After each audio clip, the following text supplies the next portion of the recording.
김지한 BNK 금융지주 회장을 따라다니는 별칭 중 하나는 직업이 사장입니다. 1998년 당시 53세의 나이로 부국증권 사장을 맡아 최연소 증권사 사장으로 이름을 알린 뒤 현대증권 사장, 하나대투증권 사장 겸 하나금융지주 부회장 등 15년 동안 사장으로 일했기 때문인데요. 2012년 하나대투증권 사장을 끝으로 업계를 떠났는데 2017년 9월 5년여 만에 BNK 금융지주 회장을 맡아 현업으로 복귀했습니다. 증권가 최장수 CEO 기록이기도 합니다.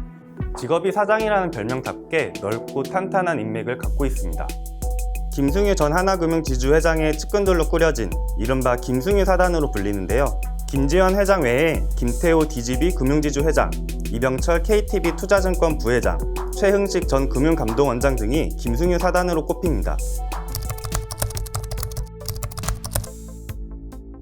김지현 회장이 취임했던 2017년 9월은 BNK 금융지주 주가 조작 사건 등으로 기존 경영진이 불명예스럽게 물러난 직후였습니다. CEO 리스크와 지역사회 신뢰 하락이라는 위기를 맞이했을 때 사장 경험도 풍부하고 인맥도 탄탄한 김지한 회장이 구원투수로 등판한 거죠. 김지한 회장은 그룹을 안정화시키기 위해 그룹의 지배구조를 논의하는 BNK 100년 대계위원회를 만들고 부산, 울산, 경남 지역을 연고로 하는 지역 금융그룹의 정체성을 바로 세우는 데 공을 들였습니다. 은행에 쏠린 그룹의 사업 포트폴리오 재편, 아시아를 중심으로 한 글로벌 진출 등을 통해 BNK 금융그룹을 산탄데르 은행처럼 만들겠다는 목표도 추진했습니다. 2018년 말 롯데손해보험 인수전에 뛰어들려 했다가 자금 여력이 없어서 인수전에서 발 빼는 아픔도 있었지만 BNK 캐피탈과 BNK 투자증권, BNK 저축은행 등 비은행 계열사들이 자체적 경쟁력 강화를 모토로 가파른 순이익 성장세를 보이면서 직업이 사장인 김지한 회장의 면모를 보여주고 있기도 합니다.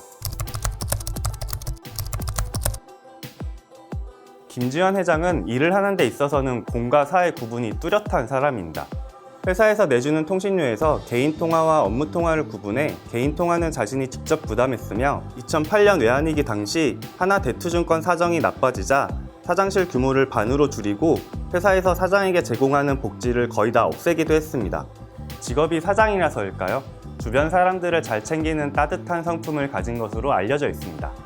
하나금융투자 사장에서 물러난 지 몇 년이 지난 뒤에도 자신과 함께 일했던 직원들을 모아 밥을 사며 감사하다는 마음을 전달하기도 했습니다. 김 회장은 등산뿐 아니라 마라톤과 조깅 등 평소 건강을 잘 챙기는데요. 김 회장이 회사를 옮기면 그 임원들은 등산 훈련부터 시작한다는 일화가 있을 정도로 등산을 즐기는 CEO입니다.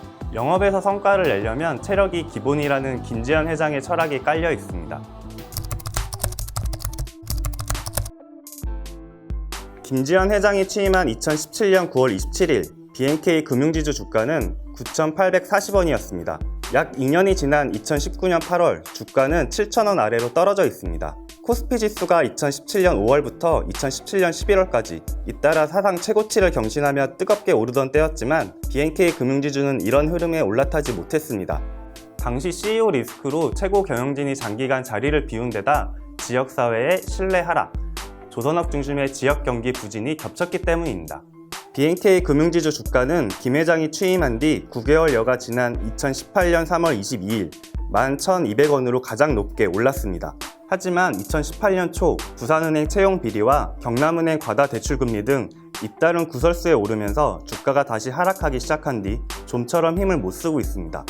미국과 중국의 무역 분쟁 장기화, 주요국들의 기준금리 인하 기조, 일본의 수출 규제 등 대외적 변수에 더해 부울경으로 불리는 연고지인 동남권의 지역 경제 침체가 지속되면서 주가가 오를 틈이 없었죠.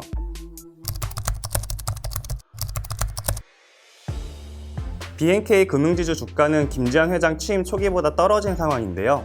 자동차, 제조업 등 전방 산업은 그나마 최근 점진적으로 개선되고 있지만 BNK 금융지주의 실적으로 이어지기까지는 상당한 시간이 소요될 것으로 예상됩니다. 증권가에서는 BNK 금융지주 주식 투자에 신중을 요구할 정도로 전망이 좋지 않습니다.